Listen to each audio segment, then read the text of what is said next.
پہلے تو یہ بات سمجھیں کہ ہماری ذمہ داری ہے کہ ہم کوئی دین کی بات سیکھیں، اسے اپنے گھر والوں کو بتانا.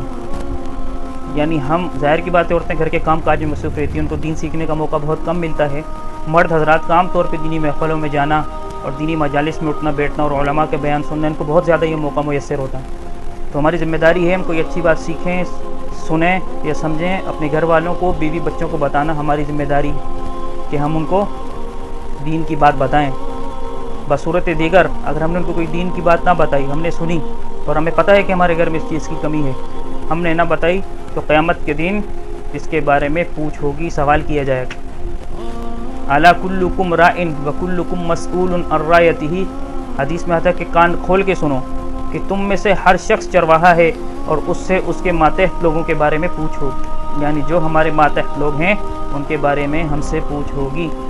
اس کی واضح سی مثال ہمارے بیوی بچے ہیں. یہ بات جو میں آپ کو بتانے چلا ہوں اسے خوب دھیان سے سنیں، اور عام طور پہ ہمارے گھروں میں پائی جاتی ہے. اسے قابل فخر اور زینت کا ذریعہ سمجھا جاتا ہے، لیکن آخرت کے اعتبار سے انتہائی زیادہ خطرناک ہے. اتنی خطرناک ہے میں آپ کو بتاؤں کہ حدیث میں آتا ہے کہ جو عورت اس چیز میں مبتلا ہوئی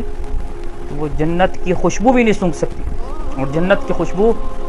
روایات میں آتا ہے جنت کی خوشبو اگر جنت کی طرف چلنا شروع کرے، بندہ جنت کی طرف جب چلنا شروع کرے گا تو 500 سال کی مسافت رہے گی. یعنی جنت اور اس بندے کے درمیان 500 سال کا گیپ رہ جائے گا، مسافت رہ جائے گی.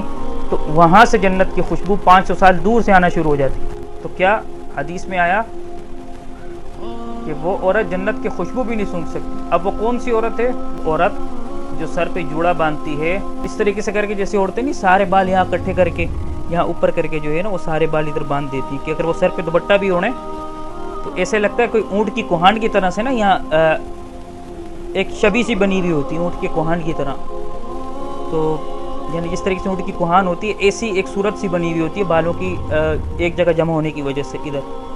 ایسی عورتوں کے بارے میں حدیث میں آیا کہ جو عورتیں اس طریقے سے بالوں کو رکھتی ہیں، جوڑا باندھتی ہیں، وہ جنت کی خوشبو بھی نہیں سونگھ سکتی. یہ بات یاد رکھیں، کان کھول کے سن، اسے اپنے گھر والوں کو بتائیں. اب آپ کے ذہن میں سوال آئے گا کہ عورت پھر بال کس طریقے سے رکھے، کیسے باندھے، کیا کرے؟ تو بھئی اس کی 3 بال ایسے کھول کے اس طرف رکھ دے، سامنے کی طرف، ٹھیک ہے، یہ ایسے سامنے کی طرف دوپٹے کے اندر، بشرطے کہ بالوں پہ کسی نامحرم کی نظر نہ پڑے، اور حتی الامکان اپنے محرم سے بھی، جن سے پردہ نہیں ان سے بھی اپنے بالوں کو چھپانے کی کوشش کرے، کیونکہ بالوں کو بڑا سخت پردہ ہے حدیث میں، بڑا سخت پردہ.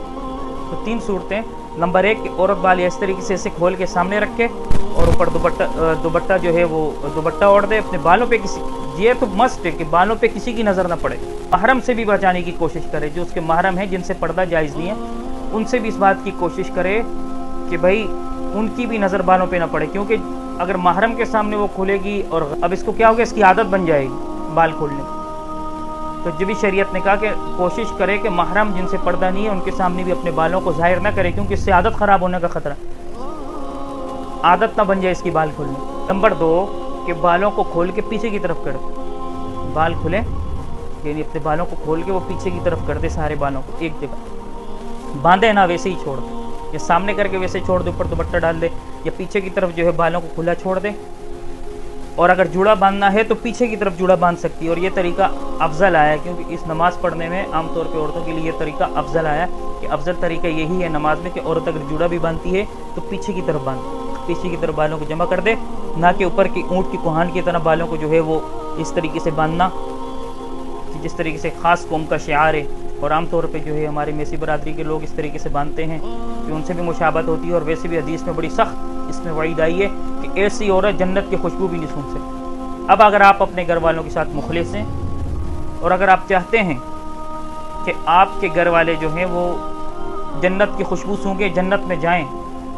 اور آپ کے اندر ان کا درد ہے اور آپ حقیقی محبت کرنے والے اپنے گھر والوں سے، تو آپ کی ذمہ داری ہے کہ آپ اپنے گھر والوں کو، خواتین کو، بچیوں کو، ماؤں بہنوں کو بڑے طریقے سے، پیار محبت سے یہ بات سمجھائیں. وگرنہ ایسا نہ ہو کہ آپ نے تو بات سیکھ لی، آپ نے نہ سنی اور قیامت آپ نے ان تک بات نہ پہنچائی، اور قیامت کے دن انہوں نے اللہ کی دربار میں، اللہ کی عدالت میں آپ کا گلہ شکوہ کر دیا، اللہ ہم تو ان کی خدمت میں مصروف ہوتے تھے، ان کے بچوں کی خدمت کی، ان کی خدمت کی، ان کے گھر والوں کی خدمت میں مصروف ہوتے تھے، ان کی ذمہ داری تھی ہم تک دین پہنچانا، ان کو علماء کی مجلس میں بیٹھنے کی بھی جو ہے وہ توفیق ملتی تھی، علماء کی مجلس میں بھی جاتے تھے، علماء سے ان کے تعلقات بھی تھے، وہاں سے بھی مسئلے سنتے تھے، یوٹیوب پہ بھی مسئلے